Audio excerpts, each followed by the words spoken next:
Foster, and in this video I'm going to be giving you a little tour of my Talent Stacker experience project. Now this is a dev org that I built along with two other teammates, so this was a team effort coming up with a dev org for the requirements in the Talent Stacker experience project. So basically we are kind of building out what they would use to keep track of members going through the Talent Stacker program. So there were certain requirements that we had a solution for, and this is an example. So on this page here is our Salesforce sort of front end. This is where the users would be keeping track of all of these objects. So these are all the records that are in the Salesforce org. The main ones here at the top, and then there are more kind of on that drop down right there. So the main one that I wanted to take a look at today is contacts. So one of our requirements was to keep track of members when they are admin certified. We wanted to capture the date that they're certified and also the verification email for their Salesforce admin certification. So you can find that if we scroll down on the member object here, or the member record rather, you can see that we have a checkbox for admin certified.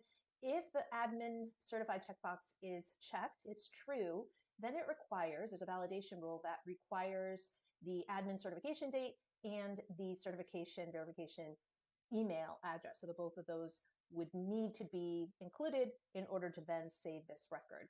And what I'm going to show you is a flow that we built for the admin certification. So the requirement was when a member was certified, we need a flow to congratulate the member. So a flow that sends an automatic email. And that email had to include a logo from Talent Stacker. So what we did is, if we go into this waffle here, I'm going to show you enhanced letterheads. We click on, I created, so I went to new and I created a new Talent Stacker letterhead and basically just uploaded in that letterhead in the header and in the footer the Talent Stacker logo. So that was actually pretty easy right there. So saved that and then used that. So I went into the search there, into email templates, and created a new email template. And the certification congratulatory email template is in here. So basically we built this template using that enhanced letterhead so that when the member is certified, they're going to get an email automatically sent to them. And it will say dear, and it inputs, it merges their record, their name, the record. Congratulations on being certified. Best regards, Talent Stacker team. So that's the email that they get when they are certified. Okay, so how did I use the template from this email template inside my flow? So I'm going to get into how to build the flow, but also how to use this template. So up at the top of the screen here, this is the template ID. So basically I just copied and pasted it into the flow. So I'm going to show you the flow next. Okay. So this is our flow. This is a record triggered flow. Basically, this flow triggers when a record is created or updated, and the conditions met are that the person is admin certified. So the admin certified checkbox equals true, and pretty simple. So this is where the email template ID goes. So basically, the action is going to send an email. We named the email, or we named that action congratulatory email once admin certified.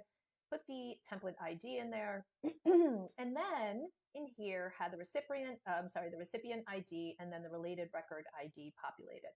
And that's basically it. So whenever that record is triggered where the checkbox is checked, the recipient, so that particular person in the record, will get a congratulatory email. One of our other requirements for the Talent Stacker dev org was to create a web to lead form. So I'm going to show you how I did that.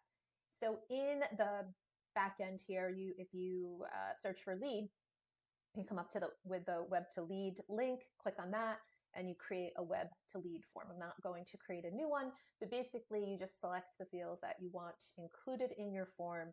You put the return URL that the customer will after filling out and entering the form, what it'll end up defaulting to. You can use a reCAPTCHA um, uh, element in order to deter spam. And then basically when you generate your web to lead form, you're going to get HTML code that you can use.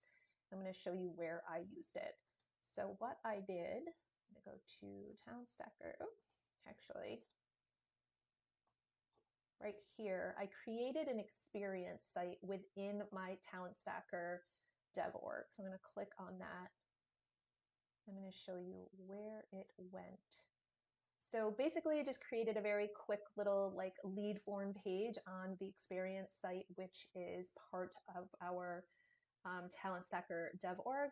And I created this little graphic and then just put in that HTML code, which is the lead form. So when someone fills this form out, if I put my name and my email address in there and submit it, that then is sent to our leads. And I created a queue. So all of the leads that fill out that form, so anyone who fills out that form will end up in the new lead queue, basically open to whoever that lead queue is assigned, or whoever has this showing up on the records, whoever has access to it, which in this case are all the users of this dev org.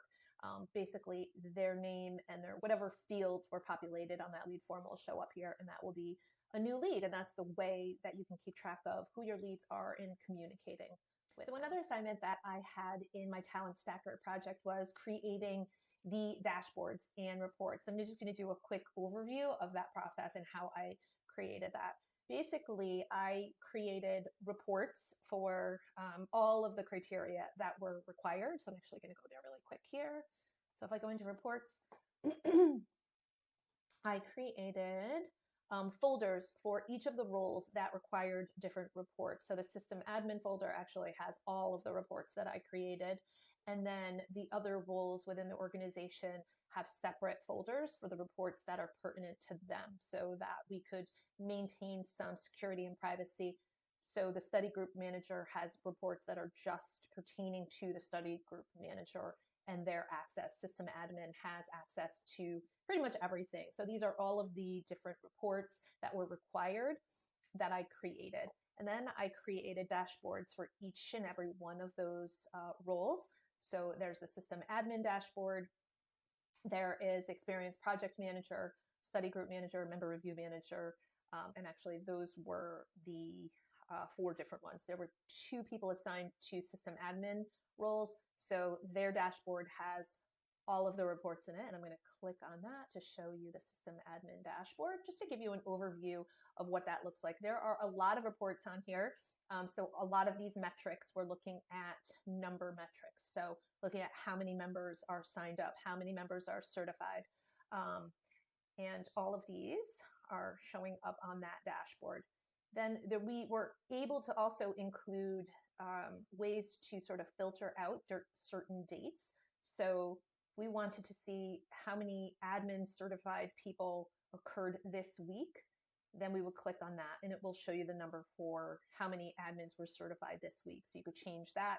You can show daily, monthly, yearly. You can also filter by sign up date, how many people have signed up today.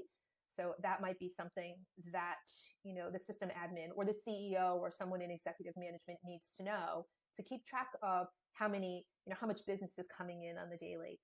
So there's a lot of flexibility. There are a lot of variables and different ways that you can create this dashboard to meet the business needs of your organization. But this was the requirement for this one. And I'll show you another dashboard. So let's see the Experience Project Manager dashboard. It's going to look very different because the role of the Experience Project Manager has very different needs. So they're looking at how many people are in the projects, how many members are certified. Let's see if we're looking at all. So some of these reports do not have a ton of data in them for our dev org currently. But this is an example of what it could look like. You can have metrics that are just numbers. For example, how many people are in a project. You can have a gas gauge to kind of give you an overall feel for where your numbers are at. You can add bar charts, donut charts, all of these features. And you can also, again, add in relative dates here so we can filter out things that are happening this week, this month, this year. One of my other assignments in the Talent Stacker project was to set up all of the users, their roles, their profiles, and their permission sets. So I'm not going to show you the users that I set up because it has individual emails in there. However, this here on the screen shows the role hierarchy. So it's actually a pretty simple role hierarchy, but this shows that the admin has access to everything, the program manager. So in this situation, the admin has access to the records of all the people below him in the hierarchy, and then the same thing for the program manager. So the program manager can kind of see all the records owned by the experienced project manager, the member review manager, and the study group manager. And basically what I did was I created some custom profiles. And because these three managers had very similar access, I assigned them one profile, and then there was a profile for program manager, and then the system admin profile was assigned to this person here. So I'm just going to show you the profiles of the leadership.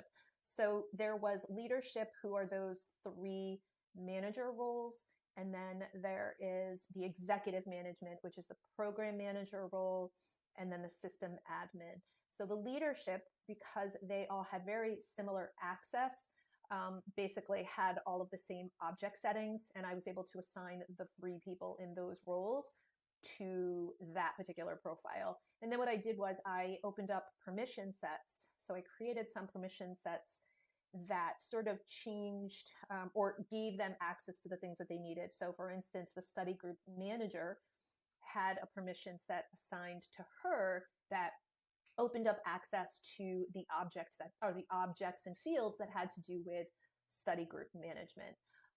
And then I had the permission set for the executive manager, who actually acted as a system admin. So we opened up access to her in a system admin role by giving her a permission set that opened up access for that particular role.